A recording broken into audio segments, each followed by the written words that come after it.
নমস্কার বন্ধুরা, কেমন আছো? বেঙ্গলি আর ব্লগার চ্যানেলে তোমাদের সবাইকে সুস্বাগতম। তো তোমরা সবাই কেমন আছো? আশা করছি খুব ভালো আছো, আর আমরাও খুব ভালো আছি। তো এখন দেখো, আমি স্নান করে নিয়েছি আর আজ যাব একটা জায়গায়। তো কোথায় যাব সেটা ভিডিওর পরে বলছি। তো এদিকে আমার স্নান হয়ে গেছে আর এদিকে পুজো দেওয়া হয়ে গেছে। আর দেখে নাও আমাদের গোপু সোনাকে, এখানে আমাদের গোপু আছে আর আমার বোন ঘুরতে এসছে, তো বোনের গোপুকেও নিয়ে এসছে। তো তার সাথে সাথে দেখে নাও আজকে পুজো দিয়েছি, সেই পুজো দেওয়াটাও। আর এই যে এখানে যাকে দেখতে পাচ্ছ, আজকে যাচ্ছি তার কাছেই। তো আমি স্নান করে নিয়েছি, আগেই বললাম। তো এখন আমি রেডি হব। তো রেডি হওয়ার পর তোমাদের সাথে দেখা হচ্ছে। এই দেখো, আমি রেডিও হয়ে গেছি আর এই পাশে আমার মাও রেডি হচ্ছিল। তো এদিকে আমি মা রেডি হয়ে যাওয়ার পর মাকে ডাকছিলাম যে এদিকে আসো, আমার মা বলছে যে দাঁড়া দাঁড়া। তো সব রেডি হয়ে গেছি আর রেডি হয়ে এই যে যাচ্ছি। আর আমি এখানে ডালা সাজিয়ে নিয়ে যাচ্ছি বাড়ি থেকে। আর এই যে আমার বোন আর আমার মা। বোন খুব লজ্জা পাচ্ছিল, যাই হোক বোনকে অনেকবার বলার পর বোন হাই বলবে। আর এদিকে আমার সাথে দিদি ছিল, কিন্তু দিদি তো আরোই লজ্জা পাচ্ছিল, তাই জন্য দিদিকে আর ভিডিওতে নেওয়াই হয়নি। এদিকে দেখো লঞ্চ ঘাটে এসছি, দিদি টিকিট কাটছে আর আমরা এই যে দাঁড়িয়ে রয়েছি। দাঁড়িয়ে থাকতে থাকতে ভীষণ বোর লাগছিল, কারণ তখন একটা লঞ্চ চলে গেছে আর আমরা শেষে এসে পৌঁছেছি, তাই আরেকটা লঞ্চ আসার অপেক্ষায় দাঁড়িয়েছিলাম। তো এদিকে বারবার করে বোনকে বলছিলাম যে একটু হাই বল, তারপর এই যে ও হাই বলেছে। আর এদিকে মাকেও দেখাচ্ছিলাম, মাও আবার একটু তোমাদের সাথে হাই করে দিল। তো এদিকে দেখো দাঁড়িয়েই আছি, ভীষণ বিরক্ত লাগছিল দাঁড়িয়ে থাকতে থাকতে, আর মনে হচ্ছিল যে কখন যাব আর তস হয়েছে না, আর দাঁড়াতে পারছি না। তো এদিকে দেখো এই যে মনে হয় লঞ্চ চলে এসছে, এদিকে এপাশ দিয়ে লোকজন যাচ্ছে আর একটু পরেই আমরা যাব। তো এদিকে লোকজন যাচ্ছে, তো এবার আমরাও যাওয়া শুরু করেছি। তো এত আনন্দ হচ্ছিল যে কি বলবো। অনেক দিনের যাওয়ার ইচ্ছে ছিল, কিন্তু কোনো না কোনো সময় কিছু না কিছু কারণে আর যাওয়া হয়ে ওঠেনি। তো এবারে ফাইনালি আমরা যাচ্ছি বড় মায়ের কাছে। তো এই যে চারিদিকে গঙ্গার ভিউটা দেখতে ভীষণ ভালো লাগছিল সেই সময়। আর জানো তো, আমাদের বাড়ি থেকে লঞ্চঘাট খুব একটা বেশি দূরে নয়, অনেক কাছেই, 5 মিনিটের মধ্যেই যাওয়া যাবে।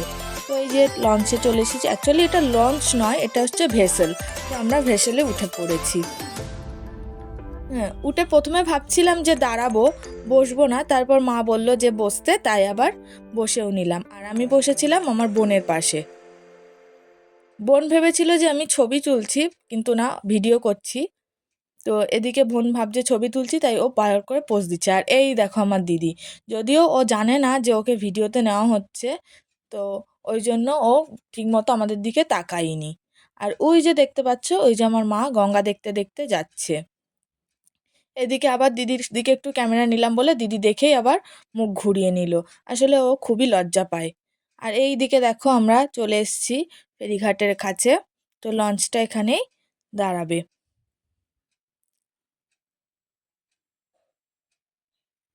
তো এই যে লঞ্চ দাঁড়িয়ে গেছে আর সবাই নামছে।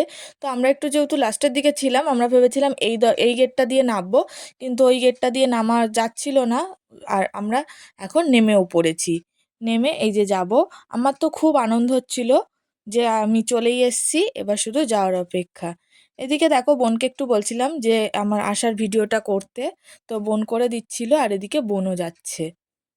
আর ওইদিকে আমার দিদি আর মা আগে চলে গেছে, কারণ আমি একটা ডালা নিয়ে গেছিলাম, তো ওরা আরও ডালা কিনবে।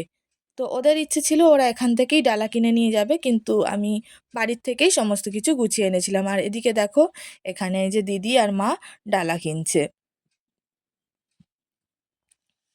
আর এখানে একটা সুন্দর নিয়ম দেখলাম যে ডালা কেনার আগে গঙ্গা জল দিয়ে ভালো করে হাতটা ধুয়ে নিতে বলছিল। ওনারাই গঙ্গা জল স্প্রে করে দিচ্ছিলেন এবং হাতটা ধুয়ে নিতে বলছিল। আর এখানে আমার বোন শুধু বলছে ছবি তুলে দে, ছবি তুলে দে করে, ওই আমার মাথা খেয়ে নিচ্ছিল, আমার এবং দিদির দুজনেরই। আর এখানে আমি হাঁটতে হাঁটতে যাচ্ছি বড় মায়ের কাছে, মন্দিরের দিকে যাচ্ছি। আর এদিকে দেখো চলেও এসেছি। আর এনারা আমাদেরকে এরকম টিপ পরিয়ে দিচ্ছিলেন, সিঁদুর আর সামথিং অষ্টগন্ধা কিছু হবে সেইগুলো দিয়ে। আর এই যে মা, দিদি, বোন সবাই মিলে। তো বোন আবার এখানে হাই করে দিল একটু। আর এখন না লাইনে দাঁড়িয়েছি। আমরা গিয়েছিলাম বৃহস্পতিবার, কিন্তু সেখানে প্রচণ্ড ভিড় ছিল। বৃহস্পতিবারেও আমাদের অনেকটা লাইনে দাঁড়াতে হয়েছে। তারপর এখানে দেখো মা গেছিলো মায়ের জন্য একটা ডালা কিনতে। আর এখানে আমি আরও হচ্ছে 108-এর যে জবা ফুলের মালা, সেটা আমি আমার জন্য নিলাম, আর আমার মালাটা আমি মাকে দিয়ে দিয়েছিলাম। তো এখানে এই যে লাইনে দাঁড়িয়েছি, আর প্রচণ্ড রোদও উঠেছিল সেদিনকে, আর ভালো লাগছিল না, শুধু মনে হচ্ছিল কখন যাব, বড় মাকে কখন দেখব। তো এখানে এই যে লাইন দিয়ে দাঁড়িয়েছিলাম আমরা। আর ওই যে দেখতে পাচ্ছ বড় মায়ের মন্দির, এই যে দেখা যাচ্ছে, আর বেশি দূরে নেই। তো এবার আমরা মন্দিরে ঢুকবো। শুধু এই অপেক্ষাই করছিলাম যে কেন এত তাড়াতাড়ি কেন হচ্ছে না, তাড়াতাড়ি কেন হচ্ছে না, তাড়াতাড়ি কখন হবে, কখন ঢুকবো, এই একটা মনের মধ্যে উদ্বেগ কাজ করছিল। আর এখানে এই বাচ্চাটাকে দেখো কি কিউট, ওকেই দেখছিলাম। তো এই দেখো আমরা চলে এসেছি মন্দিরে, আর এখন মন্দিরে ঢুকছি। তো মন্দিরে ঢোকার সময় অনেকেই বারণ করছিল যে ক্যামেরা অ্যালাউ নেই, ক্যামেরা বা ভিডিও করা কোনো অ্যালাউ নেই, ফোন ক্যামেরা সমস্ত কিছু ভিডিও অফ করতে হবে। তাও লুকিয়ে চুরিয়ে করে নিয়েছি। আর ওই যে আমার মা, বড় মা। আর এখানে হচ্ছে গিয়ে আমি প্রসাদের জন্য, ওই পুজোর জন্য ডালাটা দিচ্ছিলাম ঠাকুরমশাইকে। তো দেখতে পাচ্ছ তোমরা কতটা ভিড় হয়েছে। তাও ভিড়ের মাঝখানে মায়ের কাছে যে পুজো দিতে পেরেছি, এটাই মনে শান্তি। তো এই যে ঠাকুরমশাই আমার ডালাটা নিয়ে নিল, আর আমার ডালাতে পুজোও দিয়ে দিচ্ছে। আর আমার পেছনেই আমার মায়ের ডালা ছিল। তো এই যে ব্যাস, পুজো দেওয়া কমপ্লিট। আর পুজো দেওয়ার পরে হচ্ছে গিয়ে আমরা বেরিয়ে আসছিলাম। এদিকে এক এক করে মা দিল, আবার দিদিও দিল। দিদি আসলে একটা ইচ্ছে ছিল যে মাকে শাড়ি দেবে, তো তাই দিদি মাকে শাড়িয়ে দিল। তো ব্যাস পুজো দেওয়া হয়ে গেছে, এবার বেরিয়ে আসলাম। বেরিয়ে এসে খুব ফুচকা খেতে ইচ্ছা করছিল সকলেরই, তাই আমরা ফুচকা খেতে দাঁড়িয়ে পড়লাম। আর এদিকে দেখো আমার সাথে কি ঘটনা ঘটলো। আমি ফুচকার প্লেট নিয়ে দাঁড়িয়েই রয়েছি, অথচ ফুচকা দিতেই চাইছিল না। আবার যখন ফুচকা দিল, তখন এমনভাবে আমি খেলাম যে আমার সারা গায়েই পড়ে যাচ্ছিল। আর এদিকে ফুচকাটা ঝালও ছিল, তাই একটু ঝাল লেগেও গিয়েছিল।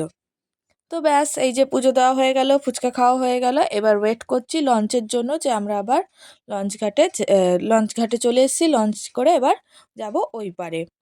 তো এইদিকে দেখো, এই যে পুজোর সমস্ত মানে পুজো দেওয়ার পর প্রসাদ আর যে চূর্ণিটা থাকে, সেই চূর্ণিটা। আর এদিকে চলো তোমাদের আরেকটা সুন্দর জিনিস দেখাবো। সেটা হচ্ছে, দেখতে থাকো। এই যে এইখানটাতে তোমরা দেখতে পাবে একটা খুব সুন্দর জিনিস। সেটা হচ্ছে ওই যে তোমরা দেখতে পাচ্ছ একটা সুন্দর কাঠামো পড়ে রয়েছে বড়, ওটাই হচ্ছে আমাদের নৈহাটি বড় মায়ের কাঠামো, যেটা কিন্তু এখনও একটু একটু রয়ে গেছে। তো যাই হোক, সময়ের সাথে সাথে সেটাও মিশে যাবে। আর এদিকে দেখো লঞ্চও চলে এসছে। আর লঞ্চ চলে আসাতে এবার আমরা লঞ্চে উঠে পড়ছি। তো আগেরটা যেহেতু ভেসেল ছিল, এটা আর ভেসেল নয়, এটা একদম লঞ্চ। তো লঞ্চে উঠে পড়েছে সবাই।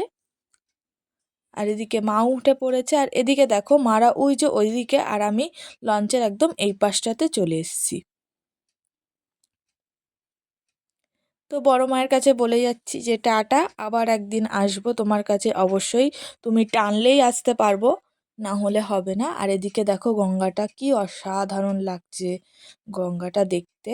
আর ওই যে ব্রিজটা, ওখান দিয়ে ট্রেন যায়, আর ওটার নামটা আমার ঠিক মনে পড়ছে না এই মুহূর্তে। তো গঙ্গার ভিউ দেখতে দেখতেই চলে এলাম বাড়িতে। আর বাড়িতে এসে একদম হচ্ছে গিয়ে শাড়ি টাড়ি খুলে রেডি হয়ে গেছি। আর এখন পেয়ে গেছে খুব খিদে। এদিকে মাকেও বলছিলাম যে দেখো তাকাও এদিকে। আর এদিকে দেখো বোন হচ্ছে গিয়ে এসে গপুদেরকে দুপুরের খাবারটা খাওয়াচ্ছে। এদিকে বোনকেও বললাম একটু তাকাতে। তো তোমরা সবাই ভালো থাকবে, টাটা।